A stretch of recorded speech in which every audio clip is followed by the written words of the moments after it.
Salam dostlar. Növbəti zərfin cümlədəki yerini sizlərə izah etməyə çalışacağam. Gəlin baxaq. Tezlik zərfləri var. Usually, often, seldom, never, ever. Əsas fiilin əvvəlində iki fiil arasında işlənə bilir. Nümunəni görürsünüz. I usually get up early. To be fiilindən sonra gəlir. He is often late.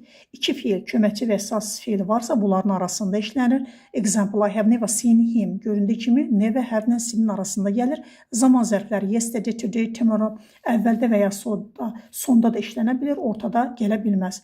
Recently, lately, before cümlənin sonunda işlənir. İstisna. Lately və recently cümlənin əvvəlində də işlənə bilər, amma əsas yeri cümlənin sonudur. Bu da adətən present perfectly cümlələrdə sonda gəlir. Yet, either, at all. İnkar cümlələrində sonda gəlir, yet sual cümlələrində də işlənə bilir. İnkar zərfləri hardly, scarcely, barely, really, seldom.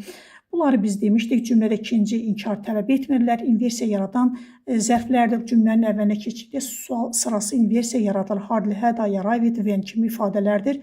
To, as well, also. Also köməkçi fiil və əsas fiilin ortasında gəlir. To və as well cümlənin sonunda təsdiqdə işlənir. To sifətin qarşısında gələ bilər. Həddindən artıq kimi zərf olur. Diqqətinizə görə sağ olun. Videonu bəyənib və paylaşmağı unutmayın ki, digərləri də faydalansın.